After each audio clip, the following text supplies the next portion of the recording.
I'm going to talk about Fast X, the 10th in the Fast and Furious franchise. I watched this in the cinema on Saturday and actually enjoyed it much more than I expected. Why? Well, perhaps it's the familiarity. It's a long-running series of films, and I've somehow become slightly invested in the characters. On some levels, at least, the stereotypes are challenged. There are a lot of strong women characters, even if it is a fairly patriarchal family in some ways. Though I'm not fond of real-life show-offs, racing their cars through the urban streets, risking lives. There have been way too many tragedies where people have been killed because of speeding drivers, sometimes as a consequence of unbelievable reckless driving. When motorists do tear through the streets, it must be upsetting for those who've lost loved ones, anyone affected by the negative effect of cars, the air pollution, the segregation when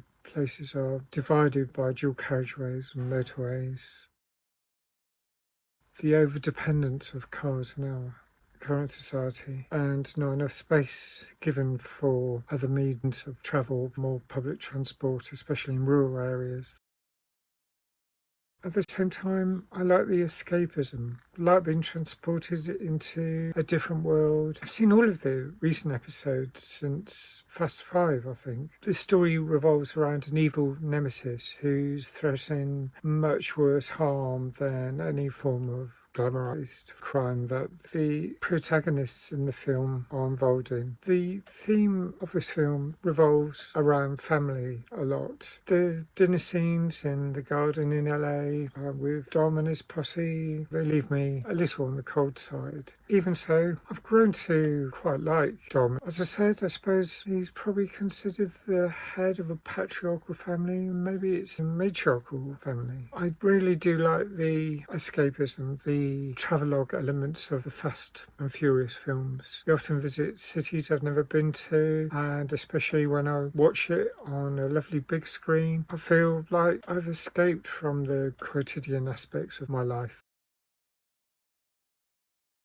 In this episode, Rome is where this year's buddy, Dante Rees, Jason Momoa, first makes his presence felt. He's quite a hunk of a chap, but he plays with gender stereotypes, with androgynous clothes and earrings, and I think he looks great. Some people catch the eye, and he certainly does for me. I don't talk much about attraction, as I think I am, to all intents and purposes, asexual. Over the years, I've wondered if I'm bisexual or pansexual, but whilst sometimes I feel a spark of interest in people, I've largely grown out of thinking I might form any new romantic relationships. And yet I'm aware of what appeals to my eye, and gender fluidity lures me much more than the very polarised forms of masculinity and femininity. That is one thing I find a little frightening about the backlash against non-conformity. It does feel like, if you look on some social media, there's a wholesale attack on LGBTQI people, and I very much like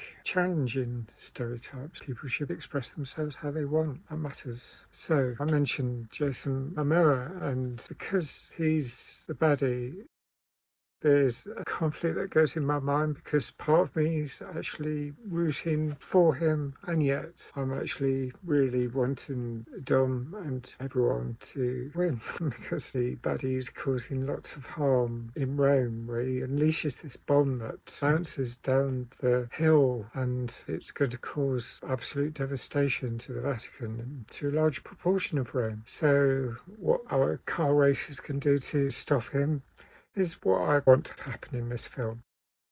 There's a lot of infighting there that goes on in these films. It isn't just one solid group of people. There are quite a few of the characters who aren't exactly friends, but by virtue of them having a common enemy, they join forces. There's scenes where some adversaries turn up in your living room, like Cypher early on. Cypher's played by Charlize Theron. Then there's Tess, played by Brie Larson, and Letty, played by Michelle Rodriguez. One comes to rescue the other, and it's in circumstances where it's a sort of prison environment, lab environment, but they fight a lot. It feels like one wants to kill the other. I kind of like the humour of even the more ludicrous aspects of this film. There's this little Tej. Tej brings on a little car. I don't know how you can be driving a high-powered sports car, and alongside is a remote-controlled toy car with a mini-me character riding along. And the planners, they don't understand it as well. There's just all these little elements that are designed to amuse, and it did work for me. I took it all in. I find a 2 hours 21 length film is a bit on the long side when I thought I'm going to spend a large chunk of my Saturday watching this film, and I wasn't sure. I was thinking, when I come out of the cinema, it's going to be so much later. Do I really want to do that? And yet the time flew by. I thoroughly enjoyed it. I'm amazed that I was engrossed. That's despite some things, as often summarised in their own trailers. They talk about how they do repeat the same stunts over again, slightly different circumstances, and yet there are repeats of previous scenarios. I think, how do they manage to do that and get away with it? How does that work? It seems entertaining, and so as I've grown to like Dom, Letty, Mia, Roman, Tej, Jacob, Ramsey, and little Brian, I find myself a little over-fascinated by Dante. He is such a formidable and baneful adversary, though. And he brings plenty of carnage to the party. I enjoyed seeing Ramsey's sort of like a British computer hacker. She knows London. She takes them to a cyber cafe, some of the group, to sort out a problem.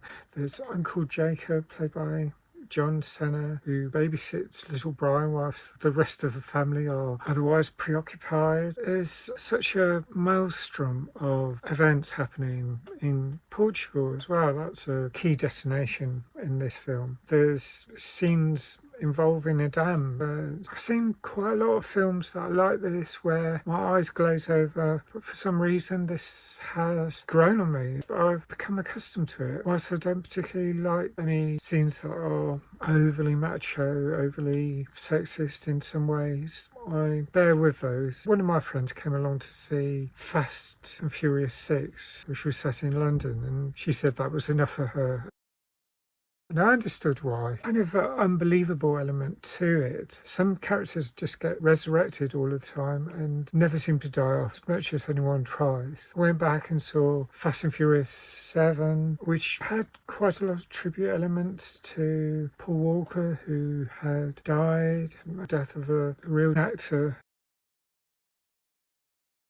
who played one of the key characters, and that character, he's just leading a quiet life somewhere. I was in Wood Green Cineworld, and suddenly the whole audience erupted in applause.